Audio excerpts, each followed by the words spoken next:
민주, 그리고 평화를 사랑하는 우리의 민족성을 나타내요. 태극기 가운데에는 태극 문양이 들어가는데요. 이 태극 문양은 우주 만물이 음양의 조화로 인해 생물을 얻고 발전한다는 대자연의 진리를 표현한 것이라고 해요. 다음으로 건공감리를 그려볼게요. 4개 모서리에 그린 4괴에는 각기 다른 의미가 있어요. 건괴는 하늘, 곤괴는 땅, 감괴는 물, 이괴는 불을 상징해요. 우리 선조들이 생활 속에서 즐겨 쓰던 태극 문양을 중심으로 만들어진 태극기는 우주와 더불어 끝없이 창조와 번영을 바라는 우리 민족의 이상을 담고 있답니다.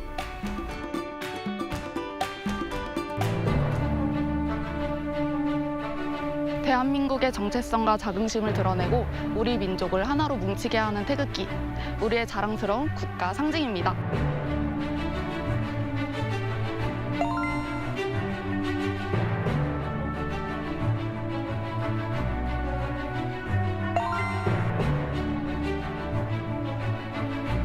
한국 바로 알리기, 여러분도 함께 해주세요.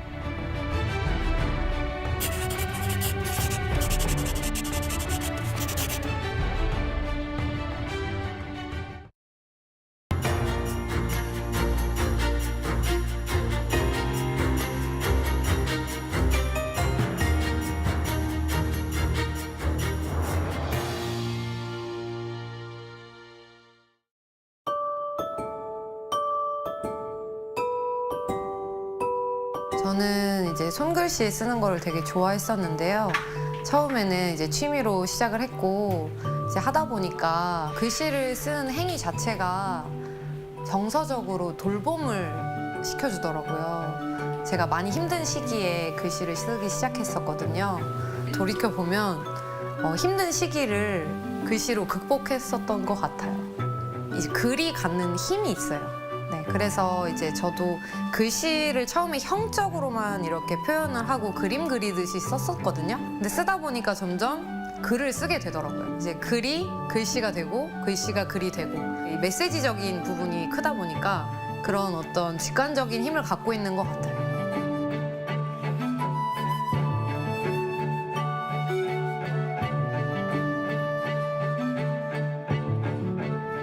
이렇게 글씨를 쓰는 행위 자체가 되게 아름답다고 느꼈거든요. 그래서 이걸 쓰는 순간을 한번 예술로 만들어 보면 좋겠다 해서 제가 글씨를 원래는 이렇게 책상 위에서 썼다면 어떤 벽면에 세우듯이 마치 춤을 추듯이 그렇게 이제 글씨를 퍼포먼스 공연으로 한번 해볼까 해서 이렇게 시작하게 된 것 같아요.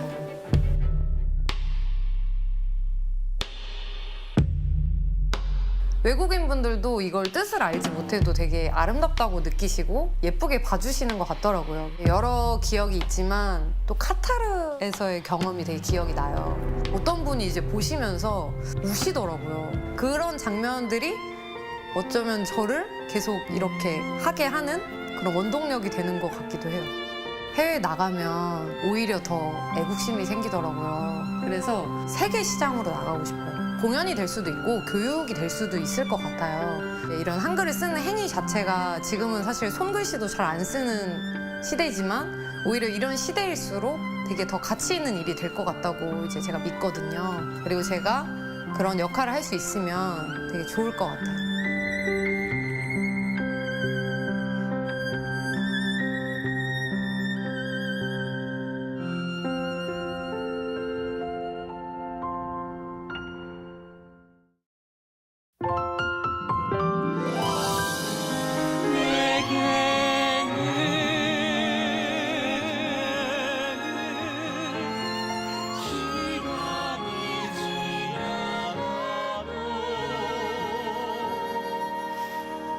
툭 터질 듯한 장미처럼 가잖아.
도시는 세계와 연결되어 문화를 창조했고 새로운 것을 받아들였다.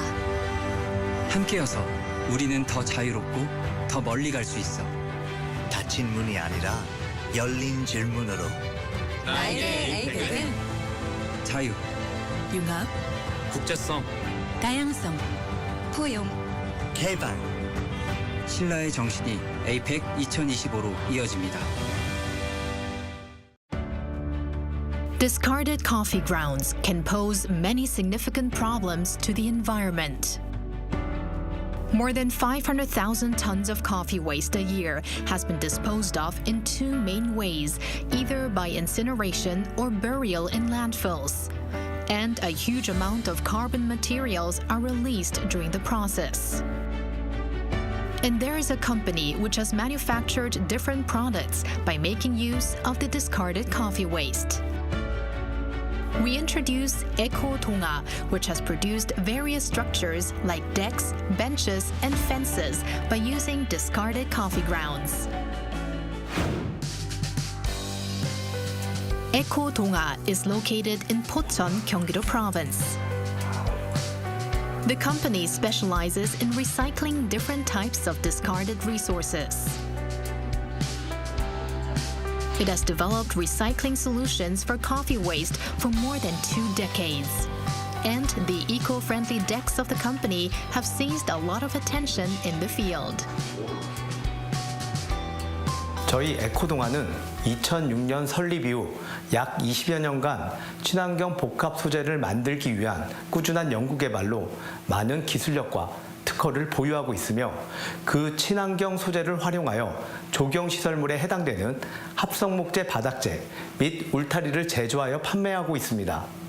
특히 매립 또는 소각 처리되어 탄소를 배출시키는 폐자원인 커피 찌꺼기, 즉 커피박을 복합 소재로 자원순환하여 탄소 배출을 줄여 탄소 중립을 실천해 나가는 기업입니다.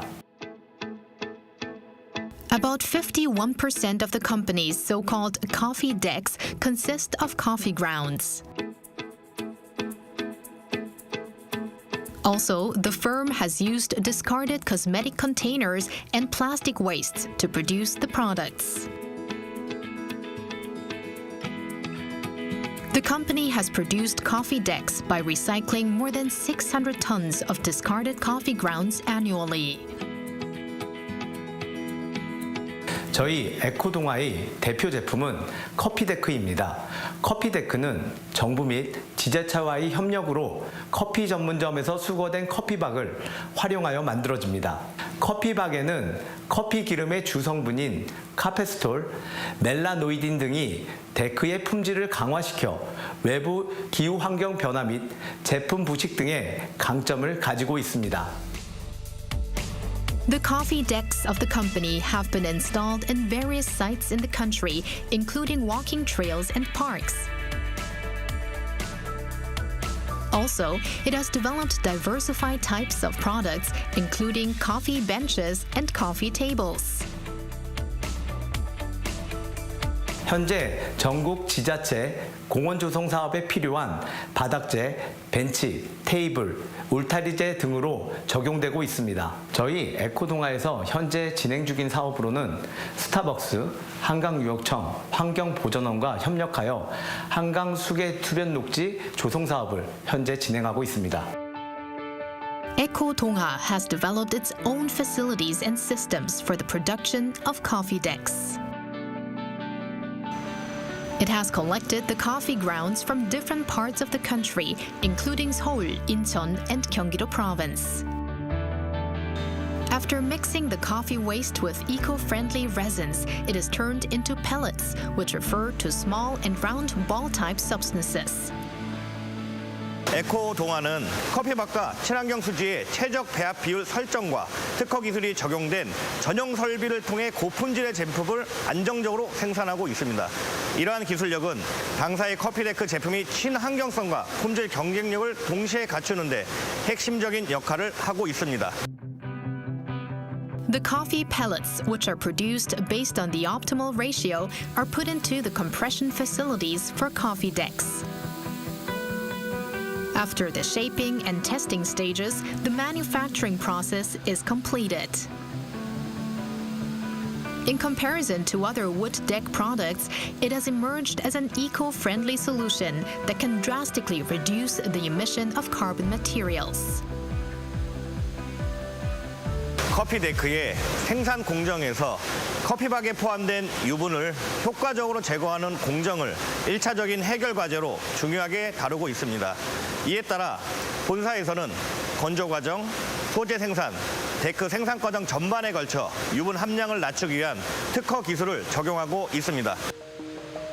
The coffee decks of the company are highly resistant to shocks in comparison to the existing wood and plastic decks.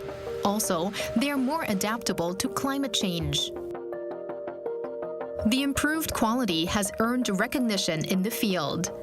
The firm has obtained a lot of technical certifications in the domestic field, and it is planning to achieve overseas certificates as well. 저희 에코동아는 효율적인 연구 개발을 위해 인천 녹색 융합 클러스터 내에 전문 연구소를 두고 환경보호와 지속 가능한 발전을 목표로 하는 다양한 사업을 추진하고 있습니다. 특히 커피박 이외에도 버려지는 폐자원을 활용하는 다양한 제품들을 개발하고 있으며 현재는 우리가 마시고 버려지는 우유나 음료수 등을 담는 멸균 종이백을 재활용하는 소재를 개발하고 있습니다. The company aims to popularize its coffee waste recycling system to all parts of the country. What is more, the firm has constantly boosted the export of its coffee decks and the related facilities as part of an effort to expand overseas sales. 에코동아는 현재 수거에서 생산, 판매까지 구축된 시스템을 전국으로 확대시켜 커피박의 지속 가능한 자원순환을 실천해 나갈 것입니다.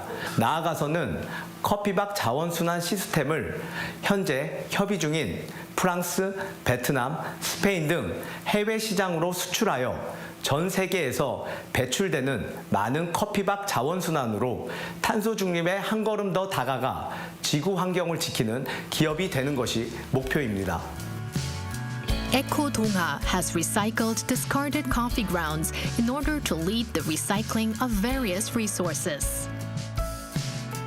And we hope it can carve out new spaces in the global market in the near future.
drawing more fans from all over the world.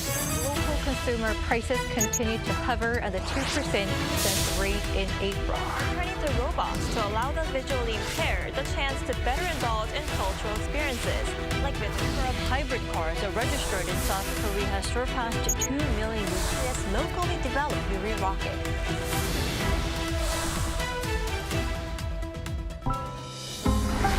Arirang.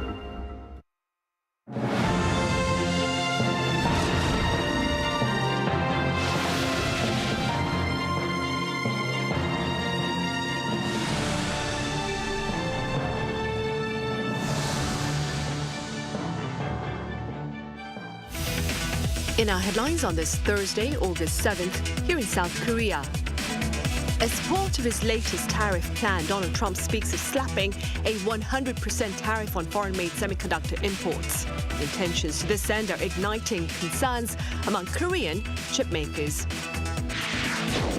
Meanwhile, South Korea sees a record current account surplus of over $14 billion in June, its highest monthly gain since January 1980, driven by exports of semiconductors. And the leaders of the US and Russia may meet in person as early as next week to address the Kremlin's aggression against Ukraine.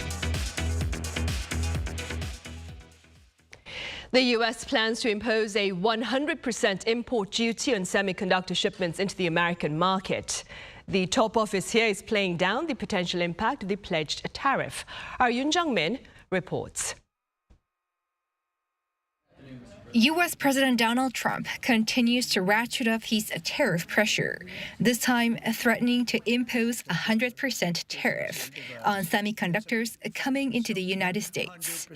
We're going to be putting a very large tariff on chips and semiconductors. But the good news for companies like Apple is if you're building in the United States or have committed to build, without question committed to build in the United States, there will be no charge. He was speaking at a White House event on Wednesday, where Apple promised to invest an additional $100 billion in the U.S., on top of the previously announced $500 billion. No specifics were given, though Trump did earlier signal that the levies on chips could come as soon as next week. With semiconductors being South Korea's second largest item exported to the U.S., Seoul's top office echoed remarks by Trade Minister Yohan-gu that the country will not be treated less favorably than other nations. Whether the levies be 100% or 200%, we have been promised the most favored nation status with regard to semiconductors and pharmaceuticals.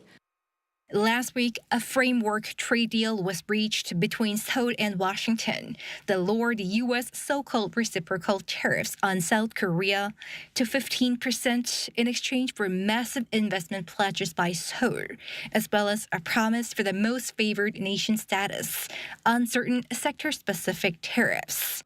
What lies ahead is how to fill in the details of the deal in time for the face-to-face meeting later this month at the top level involving President Lee Jae-myung and his U.S. counterpart, Donald Trump. Yoon-min, Arirang News. Meanwhile, as of 1 p.m. on this Thursday here in South Korea, the Trump administration's country-specific tariffs went into effect. Now, at present, these tariffs affect over 90 nations and range from 10% to 40%.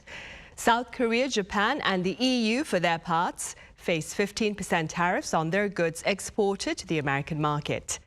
Tariffs are expected to expand in the near future as the U.S. leader speaks of more sector-specific tariffs, including those for semiconductors and pharmaceuticals. South Korea and the U.S. will hold their annual Ulchi Freedom Shield exercise this month. In a joint press conference earlier on this Thursday, the two sides announced the joint military exercise will begin on August 18th and end on the 28th. While this year's exercise will be similar in scale to that of last year, 20 out of the 40 field drills will be pushed back to September amid the intense heat.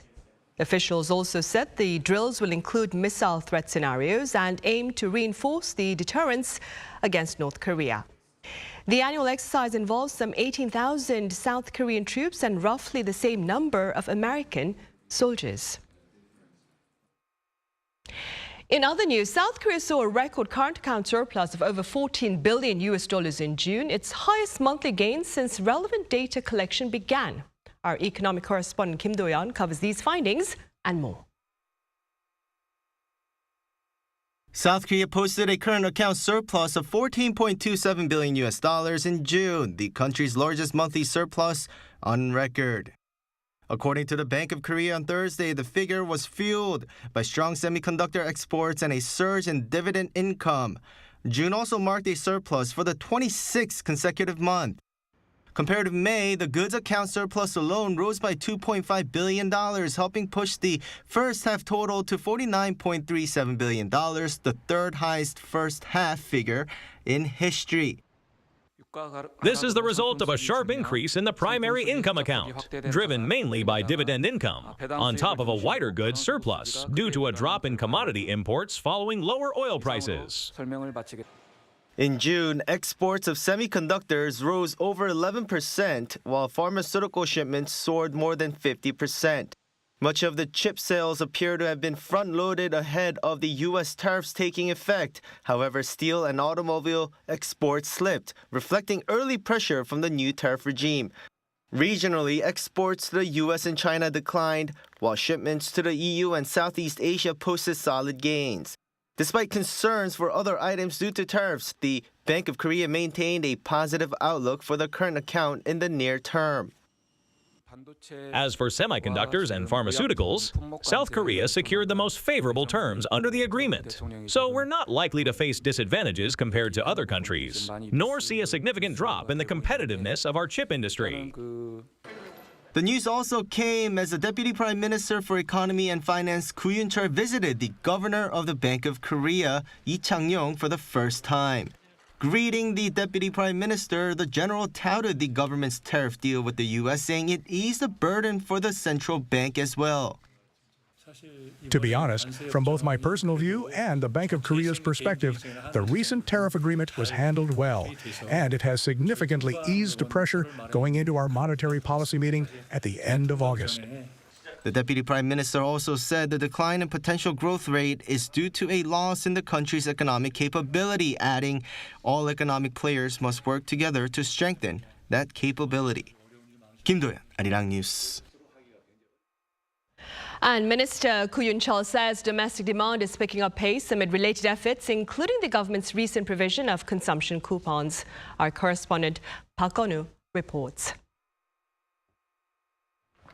Steady signs of recovery in domestic consumption are becoming a reality in South Korea. That's according to the first economic ministerial meeting under the new Lee Jae-myung administration on Thursday. After a long slump, consumption is starting to recover. Domestic demand is revitalizing thanks to efforts such as the Livelihood Recovery Consumption Coupons. Retail sales have turned upward for the first time in 4 months, and consumer sentiment is at its highest in over 4 years. Koo also pledged to hold a series of large-scale consumption-boosting events each month until the end of the year, aiming to sustain the momentum. And to help non-capital regions struggling with challenges such as shrinking populations, the government plans to match them with entities, including central ministries, under a sisterhood program to promote tourism and local specialties. On Thursday, the state-run Korea Development Institute also echoed the positive signs in consumption in its August Economic Trends Report. It showed that consumption is partially improving, backed by declining interest rates, despite ongoing sluggishness in production, particularly in the construction sector. KDI also projected a more positive outlook thanks to consumption coupons distributed last month. However, the think tank also raised concerns of trade uncertainties linked to U.S. tariffs. While July's exports increased year-on-year, the state-run think tank attributed the rise to front-loaded shipments from markets including Taiwan and ASEAN ahead of new U.S. tariffs. Also on Thursday, Finance Minister Koo said the government will focus on a strategic transition toward a hyper-innovation economy, driven by rapidly evolving technologies. He said key sectors including AI will receive concentrated support to produce visible results in a short time. More specific strategies are set to be unveiled later this month. Park Eun-woo, Arirang News. President Lee Jae-myung is poised to host his first foreign counterpart next Monday. According to Presidential Office spokesperson Kang Yoo-jung, To Lam, the General Secretary of Vietnam's ruling Communist Party, will arrive in South Korea for a 4-day visit that will address a wide array of bilateral interests, including nuclear energy, high-speed railways, and smart cities. Kang added the planned summit will offer South Korea the opportunity to bolster its comprehensive strategic partnership with Vietnam in a future-oriented manner.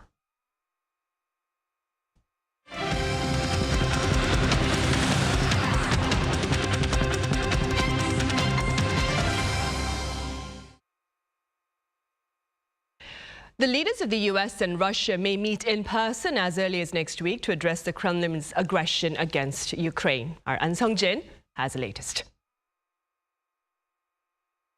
U.S. President Donald Trump could hold in-person talks with Russian President Vladimir Putin as soon as next week.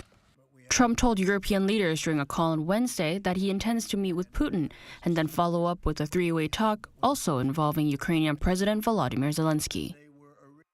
But we had some very good talks with President Putin today, and there's a very good chance that we could be ending the round, ending the end of that road. That road was long and continues to be long, but there's a good chance that there will be a meeting very soon. This follows Trump's special envoy Steve Witkoff's trip to Moscow for talks with Putin. Though no readouts of the 3-hour-long meeting have been released, the White House said that the meeting had gone well, and Trump added that it was highly productive, resulting in major progress. U.S. Secretary of State Marco Rubio added that Putin outlined concrete examples of the kinds of things that Russia would ask for, further stating that it may be the first time doing so since the administration began. The Kremlin later said that Putin had sent a signal to the U.S. regarding Ukraine, to which the U.S. allegedly responded. Through a post on Truth Social, Trump also confirmed that he spoke with Zelensky as well, adding that everyone agrees this war must end. Zelensky later addressed the call through a social media message saying that they talked about what was discussed in Moscow and acknowledged that Russia does seem more inclined to agree to a ceasefire. He also thanked his European allies for their support. This comes just days before a deadline set by Trump for Russia to agree to peace in Ukraine or face tougher sanction measures, including secondary sanctions on countries that do business with Russia. When and where the meeting would take place is unclear, but if this meeting does take place, it will be the first face-to-face meeting between a sitting U.S. and Russian president since 2021, when former President Biden met with Putin in Geneva. An Sung-jin, Arirang News. Back on the local front, the special counsel investigating allegations against former First Lady Kim Gun-hee has requested an arrest warrant with detention against her. The counsel has cited the risk of evidence tampering as reason for the request. Also, the request comes one day after an hours-long questioning session of Kim back on Wednesday. Separately, a second attempt by the counsel to bring in former President Yoon Suk-yeol for questioning was halted earlier today amid his firm refusal.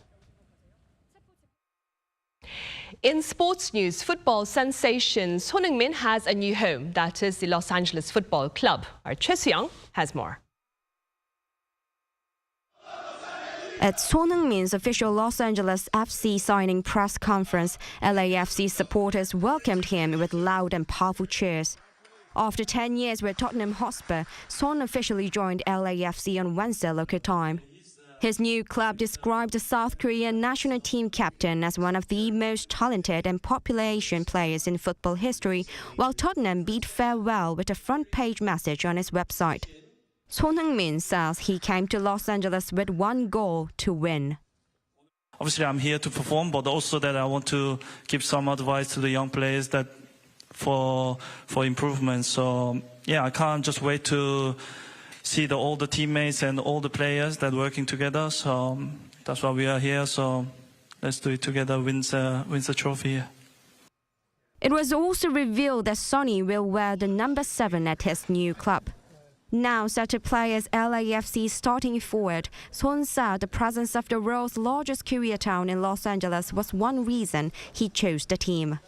LAFC said Son Heung-min was signed as a designated player, exempt for the MLS salary cap through 2027, with an option to extend until June 2029.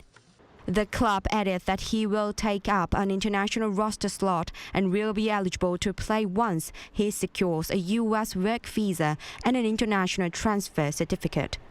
According to ESPN, LAFC is paying a transfer fee of around $26 million, setting a new Major League Soccer record and surpassing the previous record of $22 million set by Atlanta United when they signed Emmanuel Latte-Lath earlier this year. Son also becomes one of the highest-paid players in the MLS.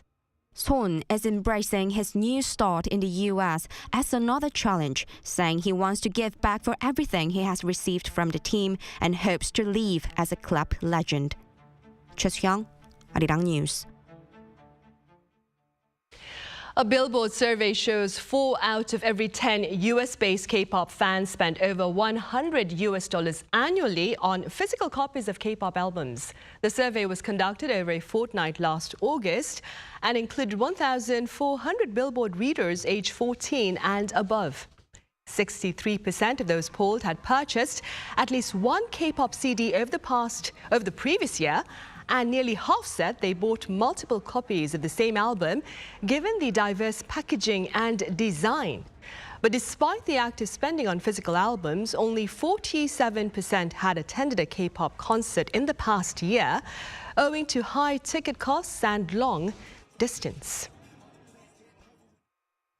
Come Friday, the government will begin offering discount coupons for concerts and exhibitions. Now, Seoul's Culture Ministry, together with the Korea Arts Management Service and Arts Council Korea, will provide 500,000 coupons that allow for a 10,000 won reduction in concert tickets and 1.6 million coupons for a 3,000 won discount for tickets to exhibitions.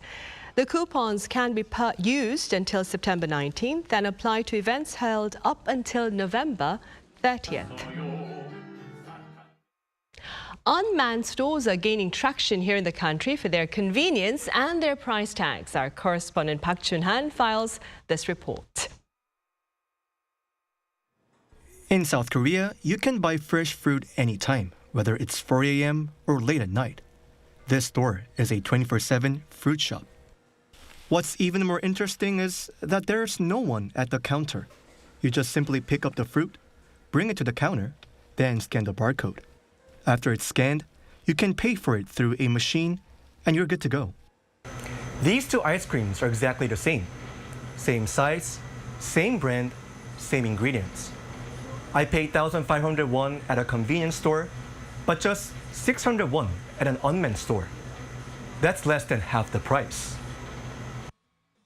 Since a few years ago, South Korea's unmanned store businesses have grown rapidly. Although estimates vary by institution, it is generally assumed that there are over 10,000 unmanned stores in South Korea. From January 2020 through 2025, the number of unmanned stores grew 314%. The number of stores increased more than fourfold from 2020 to 2023 and has remained steady for the last 2 years. For customers, the main reasons they visit unmanned stores are their accessibility and reasonable prices. While increasing accessibility through operating 24 hours a day, the strategy of reducing fixed costs by building an automated system that does not require additional labor costs was the key know-how in selling products to consumers at lower prices. It's cheaper than convenience stores, and I like that I can pay on my own without waiting. Since it's open 24 hours, I can stop by any time after studying near my academy, which I find really convenient. Another customer said he doesn't feel pressured when buying at an unmanned store, since no one is watching him while he decides which product to choose. With no staff around, you can shop freely without feeling watched. The prices are reasonable, so you get more for the same money. Started as an emerging trend, unmanned stores have now expanded across the country and become a new mode of consumption. From ice cream to fruit and even pet supplies, the industry continues to diversify, meeting the evolving needs of consumers. Park Chun-han, Arirang News. One county office here in South Korea is using AI to take on the role of eyes for the visually impaired to help them better address their affairs at the civil service desk. Our Cha Yun-kyung explains. A visually impaired person enters a public service center to handle civil affairs. As they take a picture of a document through the AI visual auxiliary apparatus, the device summarizes the information and guides them by voice. This equipment, installed in the Public Service Center of Bonggung County Office, can summarize documents, guide people to a location, recognize the color of an object, and measure distances from others. Braille panels are also attached to the apparatus, so the visually impaired can select the service that they need and deal with public affairs by themselves. I can handle public affairs through voice language coming out from the apparatus without anyone's help. We collaborated with the Welfare Policy Division to improve the public affairs service for visually handicapped people.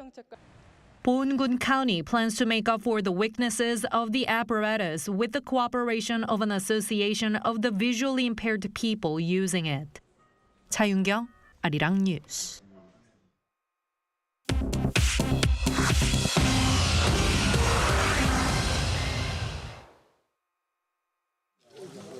This is The World Now, bringing you the stories from around the globe.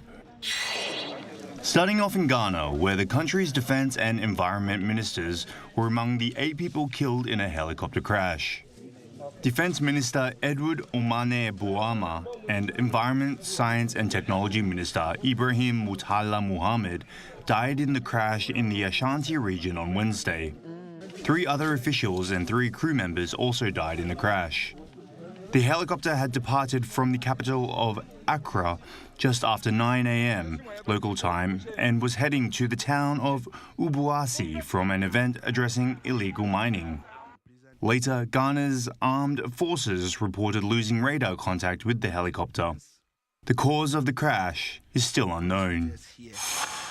In the US, where a suspect is in custody after 5 soldiers were shot and injured at Fort Stewart Army Base in Georgia on Wednesday local time. According to reports, the alleged shooter, identified as 28-year-old US Army Sergeant Cornelius Radford, used a personal handgun in the shooting before being subdued by other soldiers. Officials said they were unclear about the motive and that the suspect opened fire at an area of the base where he is assigned. Fort Stewart, one of the largest army bases in the US, was briefly locked down after the incident. All 5 victims are said to be in stable condition and expected to recover. The 2025 World Robot Conference is set to open on Friday in Beijing as the industry continues rapid growth across China. The 10th edition of the event will showcase the latest breakthroughs in robotics, from realistic humanoid robots to automatons that look like animals. Over 200 companies from both China and abroad are set to participate, presenting advancements in automation, artificial intelligence, and smart robotics. The conference will run until August 12th. To the Czech Republic, where 4 rare Barbary lions made their first public appearance at the Dva Králové Safari Park, closely watched by their parents Kalila and Bart. The 3 female and 1 male cubs were born in January, marking an important addition to the small remaining population of the rare species, which is extinct in the wild. The last known photograph of a wild Barbary lion was taken in 1925 and is believed to have disappeared completely by the mid-1960s. Today, fewer than 200 Barbary lions are thought to remain in captivity. Walter Lee, Arirang News.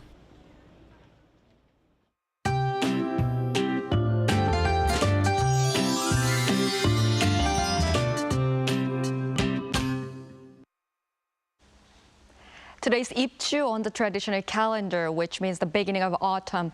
The extreme heat is starting to go away, but it's still hot when you're out of the shade. With a heat wave advisory in the southern parts of the country, daytime temperatures rose to 32 degrees in Seoul, Chuncheon, and Cheongju today.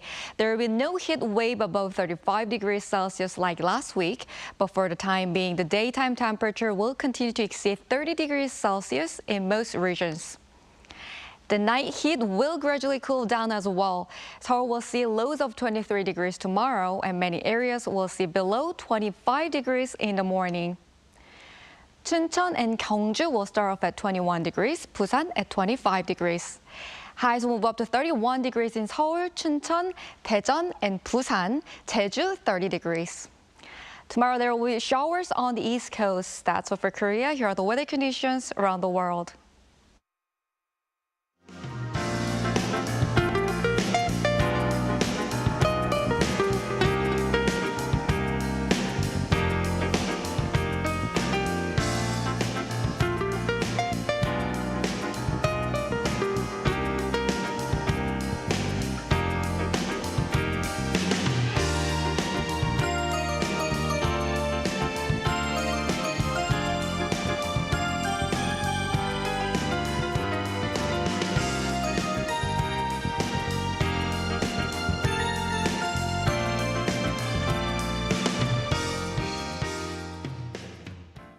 Right, those are the headlines at this hour here in South Korea. As always, thank you for watching.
톡 터질 듯한 장미처럼 가장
배우고 싶어? 로보로보로 와! 로보로보와 코딩을 배워 로보로보와 사고력 키워 로보로보와 논리력 깨워 코딩 처음이라면 코딩 교육 전문가와 함께 로보로보와 실력을 높여 로보로보와 목표를 이뤄 로보로보와 내 꿈을 펼쳐 미래를 준비하는 코딩 교육 전문가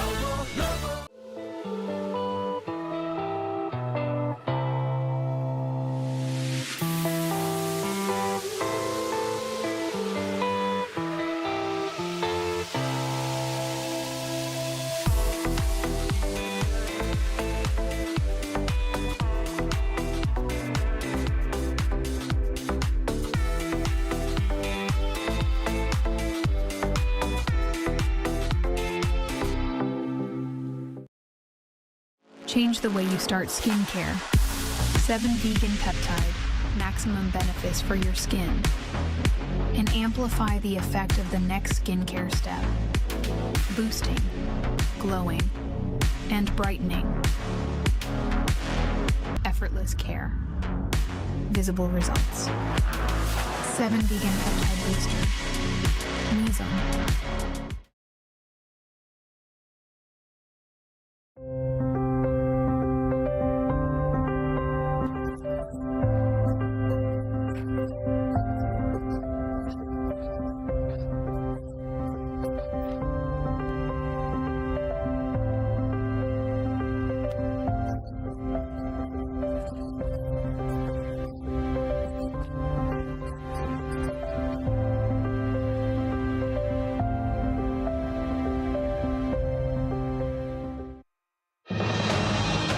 Summit preparations are underway as President Lee Jae-myung is expected to sit down with his U.S. counterpart Donald Trump at the White House this month. We have more Press Perspective today.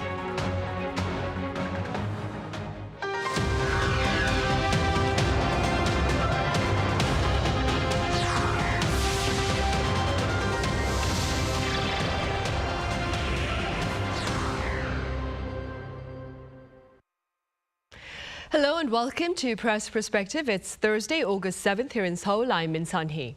President Lee Jae-myung and his U.S. counterpart Donald Trump are expected to meet at the White House within this month. That being said, today we touch upon the potential issues on their agenda. For this, I have Andrew Salmon with the Washington Times joining us live on the line. Andrew, it's been a while. Great to have you with us. Great to sort of be there. Sorry I can't join you in the studio. Right. I also have Rui Valdez with EFE Spain here in the studio. Rui, welcome back. Glad to be here, Sunny. Right, Andrew, we will start with you. Let's begin with the view that South Korea and the US are preparing for their summit while details of their tariff deal remain unresolved. This is according to Reuters, of course. To what extent, Andrew, do you agree? Pretty much fully. I mean, this is a deal worth potentially billions and billions. It's been a rush deal. We're seeing the Donald Trump administration is shifting from a world of what used to be something approximating free trade to managed trade with virtually every one of its trade partners.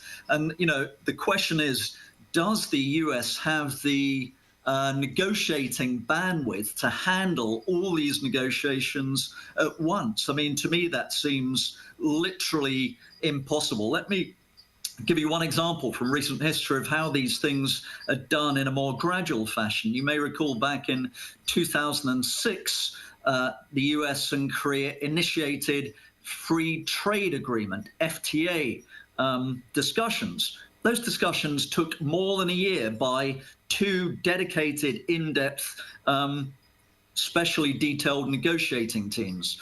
There was a renegotiation in 2010, and the agreement, the Korea-US Free Trade Agreement, the Chorus FTA, was only actually ratified in 2011. So that's a very focused, in-depth trade negotiation process between just two parties, the US and South Korea, that took, you know, around 4 years to pull off. And even that would subsequently be renegotiated. So this idea that the United States is able to literally remake the entire global trade order within the space of a few months seems to me extremely questionable. So it wouldn't surprise me if we're seeing negotiations on trade and tariffs and non-tariff barriers continuing for possibly for the rest of the Donald Trump administration.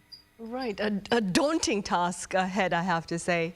Rui, before we delve any deeper into the planned meeting at the White House, what can you tell us about the political significance of this upcoming summit between President Lee Jae-myung and his U.S. counterpart Donald Trump for President Lee? Yes, well, everything points out that this is like the first major test that Lee will face since his administration began.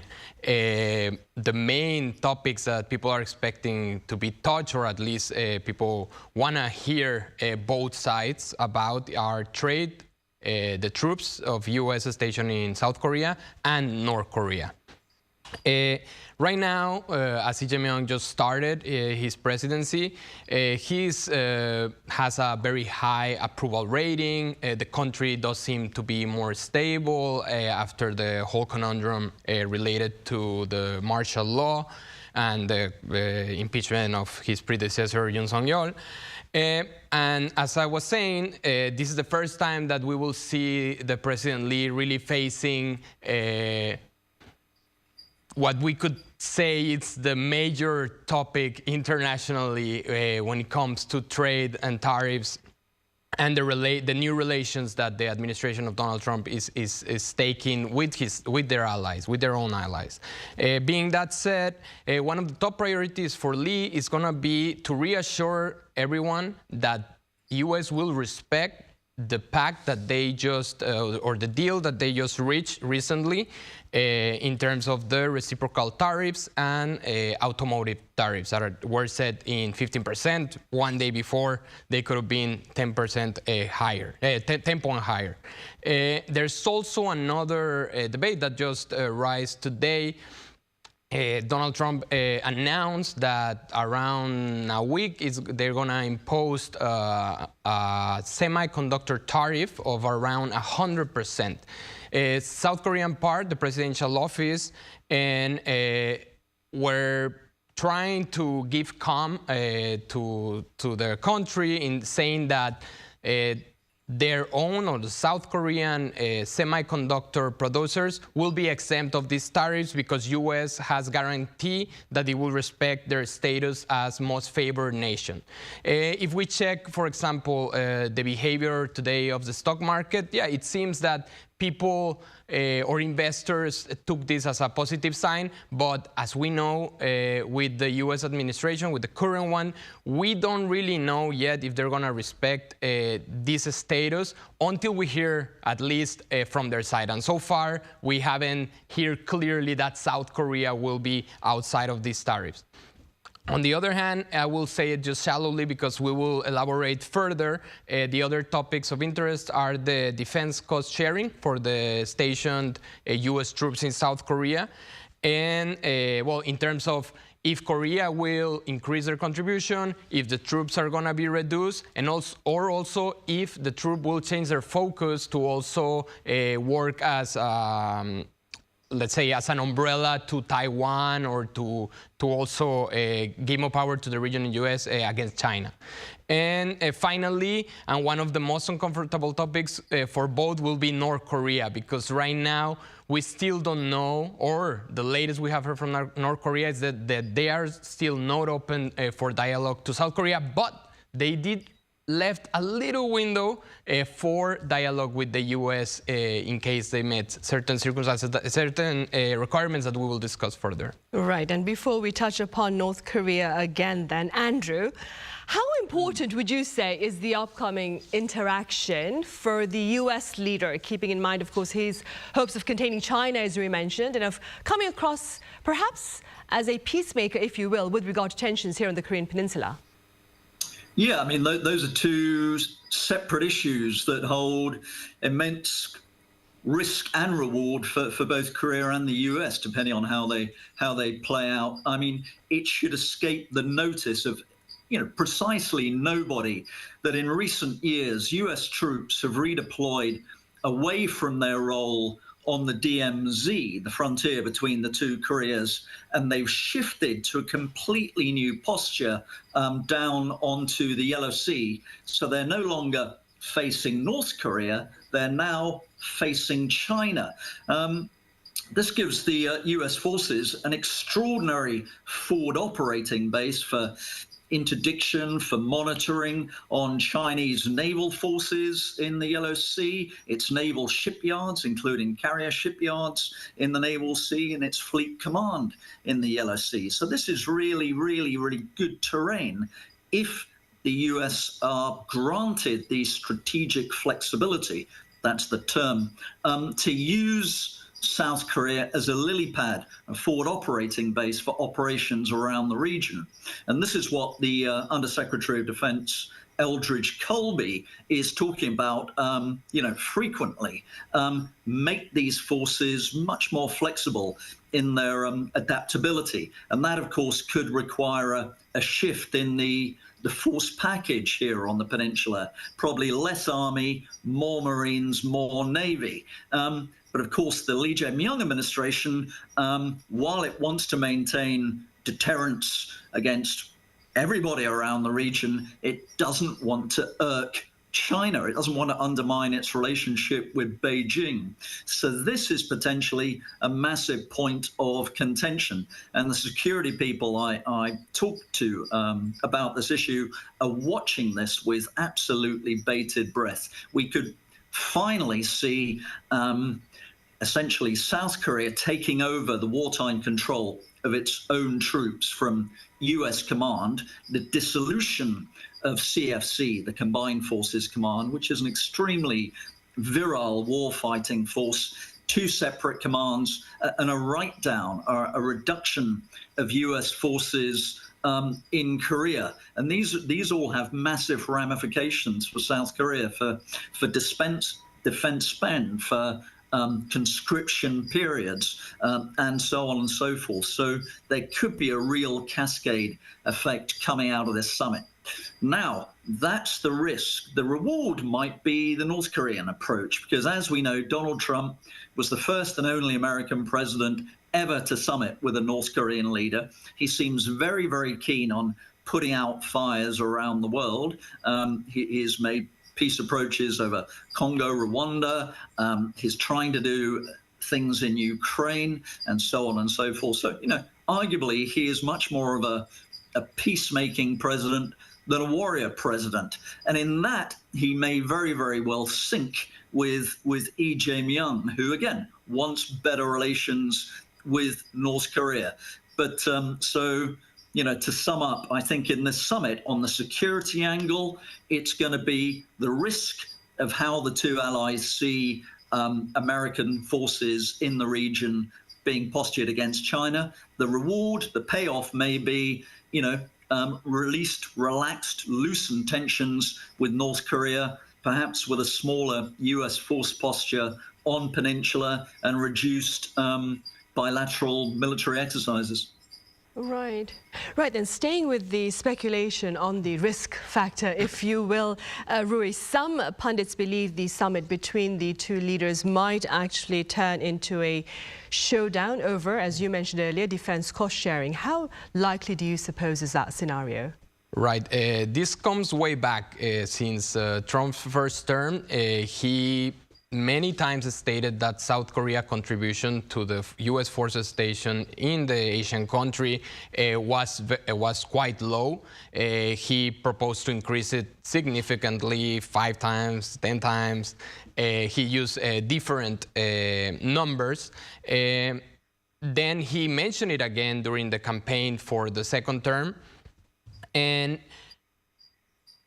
everything depends, as Andrew mentioned, of what is going to be, the end game, in the sense of what are they going to focus in terms of what are these U.S. forces are going to be doing in South Korea, taking into account the potential OPCON transfer, and also if they will widen their reach to take into account China and the protection of Taiwan, or also if it's just going to be a matter of money, we're going to keep doing a similar job, but you have to give us more money. Just to put some numbers on the table, what has been talked about lately is that what U.S.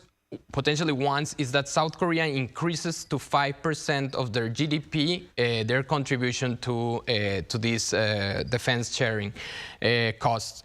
Right now, South Korea contributes with 2.3%, so it will be more than double. This 5% is equal to what NATO agreed recently, but also at the same time, the numbers that Trump has thrown out since he started to talk about this topic were something around between $3 billion and $10 billion of contribution. Right now, South Korea contributes with $1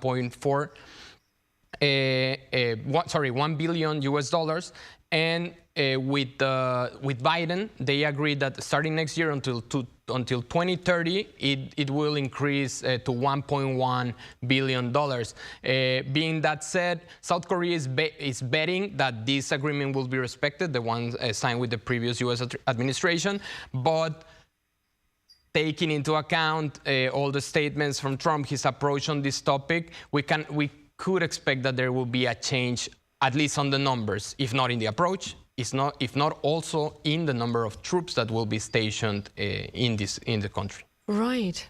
Andrew, you recently wrote a piece for the Washington Times about President Lee Jae-myung and his handling of affairs.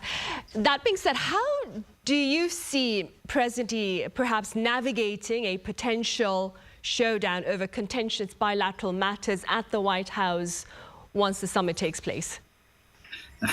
Your guess is as good as mine. Million-dollar Trump question. is fascinatingly unpredictable. Let me just go back to something Roy just mentioned, which I think offers, some promise for South Korea in this upcoming negotiation.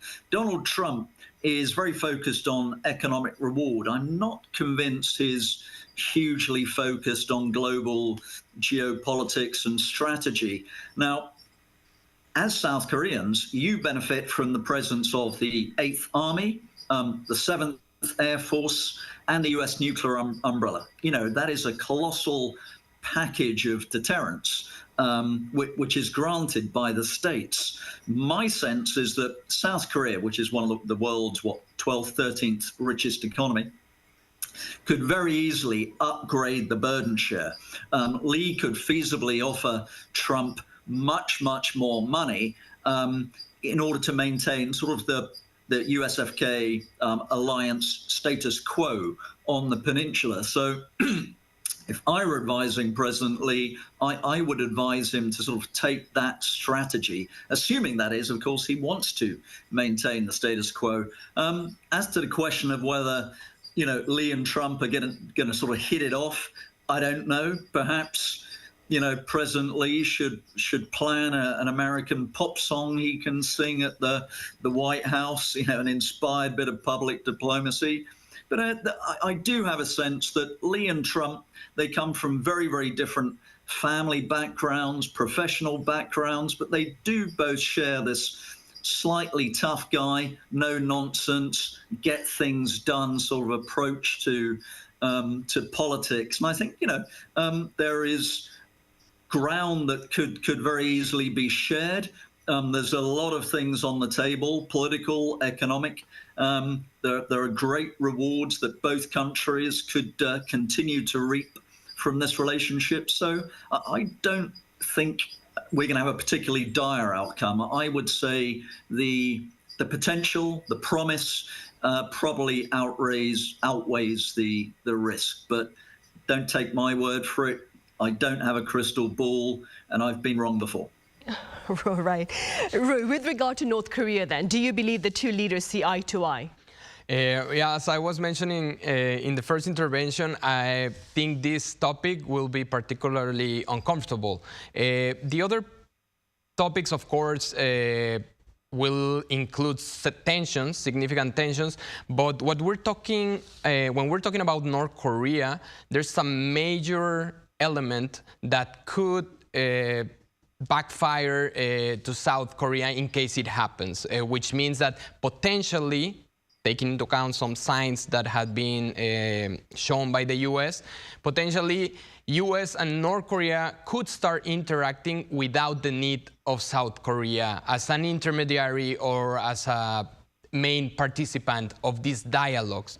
Of course, this is only speculations, but what is at risk here is that it's not only a matter of keep negotiating, is that South Korea literally gets pushed aside in these interactions, which will be a major blow politically for Lee if it happens. Still, so far, both countries have mentioned that they are still together in their ironclad alliance, that they will push for denuclearization of North Korea. But recently, the sister of Kim Jong-un made this statement where she was pretty clear that for the time being, the door is closed for South Korea, regardless of the latest actions of Lee administrations, like turning it down or dismantling even the speakers in the board of the propaganda speakers, and even a major one that I believe it has not been talked about as much, which is that according to many reports, the National Intelligence Service suspended broadcasting from radio and television of propaganda from South Korea that haven't been suspended in more than 50 years, which is, I think, is a big sign in the sense of how the Lee administration wants to approach North Korea. Being this said, we have the APEC summit coming at the end of October, and I believe, or there's a speculation also from many other pundits and media, that maybe Trump will take advantage of this trip to also meet with Kim Jong-un. Could be a surprise meeting, and what is gonna be left to be seen if Lee will be a part of this summit, if it's gonna be bilateral or trilateral, and this part could be discussed in this summit that President Lee and Trump will have in the coming days. So in a nutshell, the North Korea topic will become key on how they will approach it, and everybody's expecting for them to have a clear answer on their position towards North Korea and if they're going to work together or in separate ways in terms of how they're going to contact or interact with Pyongyang. Right. Actually, the broadcast suspension by the NIS was something we talked about yesterday with Thomas Moreska and Chansaram here in the studio. Okay. Well, I understand you didn't watch it yesterday. Yeah, Andrew, speaking about APEC, because Ru just mentioned it, President Lee Jae-myung is scheduled to play host to his APEC counterparts for the bloc's annual, of course, economic meeting later this autumn over in the city of Gyeongju. What do you suppose are the broader diplomatic implications of a successful hosting of this multilateral meeting for South Korea? Well, I mean, again, if we could get Xi Jinping, Donald Trump, Lee Jae-myung, and possibly even Kim Jong-un, if not under the same roof, at least at the same summit, that would be an extraordinary diplomatic undertaking, arguably historic. I'm hearing the same rumors that Roy is hearing, which is that just maybe, Kim might be compelled to come to South Korea, maybe to an easily defensible location like Jeju Island, when we saw a South Korea-Russia summit many years ago. And if all parties could pull that off, that's going to make this APEC summit absolutely front-page news for all the right reasons. On the other hand, to the best of my knowledge, there's no real commitment from the very, very significant players, the Trumps, the Xis, on whether or not they're actually going to appear here in South Korea. So, there's everything to play for. Best possible case, you might just get a truly historical summit, a great meeting of minds and men. On the other, you might just get a rather dull summit. No one serious turns up. And the biggest news that comes out of it might be, protests. My fingers crossed for the former suggestion then. All right, Andrew, as always, thank you very much for your insights today. And Rui here in the studio, thank you very much for your insights. Thank you so much. Right, well, that ends this edition of Press Perspective. As always, thank you for watching.